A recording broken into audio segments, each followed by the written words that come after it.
Okay, isi-share ko lang sa inyo mga idol kung paano magtanggal ng password ng cellphone. So ang cellphone natin ngayon is Samsung Galaxy A51.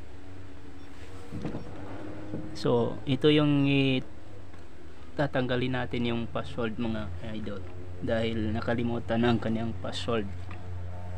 So hindi natin ma-open ito dahil hindi natin alam kung anong password nito. So ituturo ko sa inyo kung paano natin ito mabubuksan. So itong method na ito mga idol is applicable po ito sa lahat ng full screen na Samsung, kahit ano po yung model niyan, maging A52 pa yan or A71, basta full screen na Samsung, applicable po siya sa ganitong method. So gusto ko lang sabihin sa inyo mga idol na dapat isaksak nyo sa baga nyo na kapag ganitong proseso is na natatanggal or nadidelete, nabubura yung mga files ng mga cellphone ninyo. So once nakalimutan niyo yung password ng cellphone niyo mga idol, hindi niyo na yan marirecover yung mga files na nakasave doon.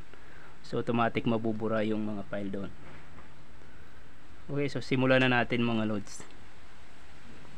So ang gagawin natin mga loads, kailangan i-long press natin yung volume down, kasi pag power off natin yan mga loads, hindi natin siya ma-power off. Ayan o, pag nilolong press ko yung kanyang power button, halos wala siyang reaction mga idol. Ayan, mag-sleep mode lang siya, wala siyang reaction. So kailangan ilong press natin yung kanyang volume down, din sabay long press natin yung kanyang power button. 1, 2, 3. Ayan. Ayan, so pinutin natin ulit. Ay, sorry, hindi pala nakuha. So kailangan sabay. Ayan. Tingnan nyo, hindi natin siya ma-turn off kasi maghingi siya ng pin. So kailangan natin ilong press ito. Ayan. So hintayin na natin mawala yung display. Ayan, then bilisan natin balik sa power up and power button.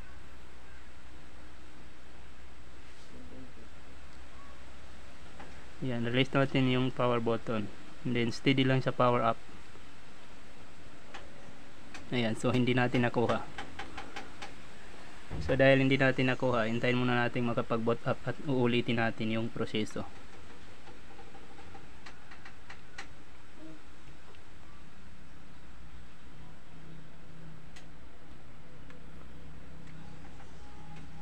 Ayan.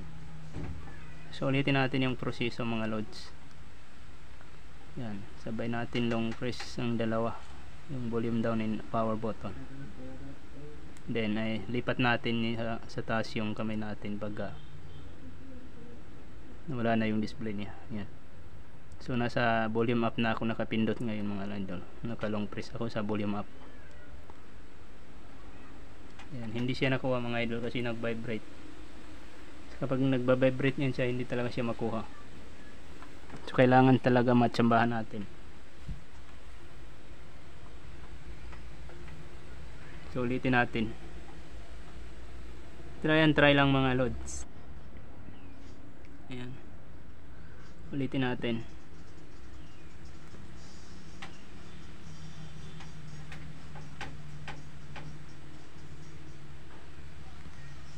Ayan.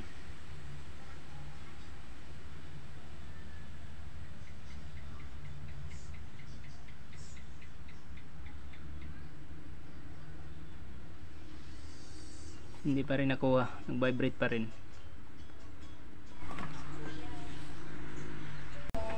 Okay, so dahil hindi talaga natin siya makuha mga idol, ang gagawin natin para ma-reset natin yung ating cellphone, ma-hard reset natin is gagamit tayo ng cable. So siyempre type C itong cellphone natin, kaya type C yung gagamitin nating cable. So isasaksak natin ito sa ating PC or laptop mga idol. Then saksak natin sa ating cellphone dahil sigurado gagana na siya dito.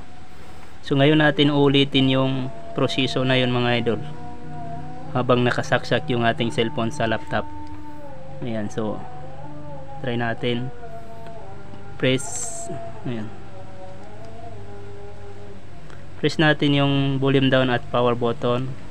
Ayan. Pag namatay na yung display niya, dilipat natin sa volume up.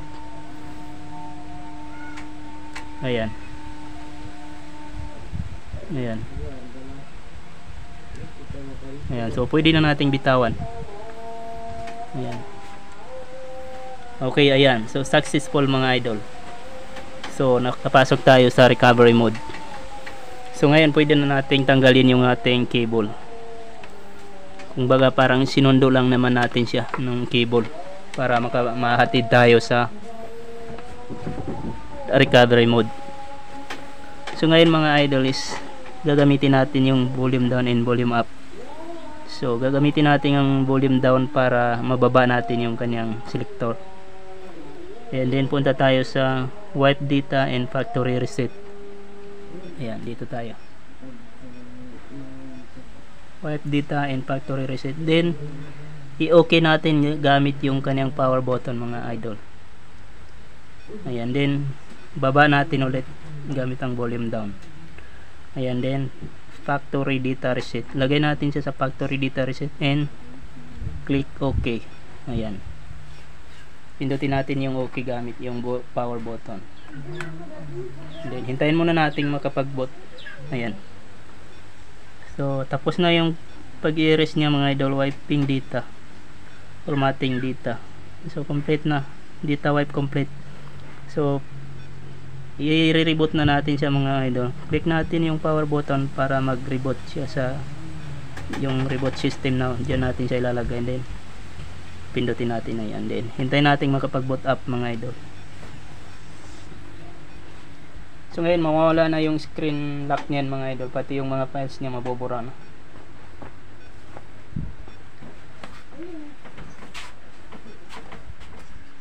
So hintayin lang natin matagal mga idol kasi matagal agad diyan sa sa Samsung logo.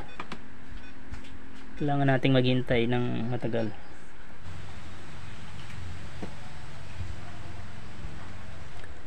Ayan, so starting Android na siya mga lods. Okay, ayan.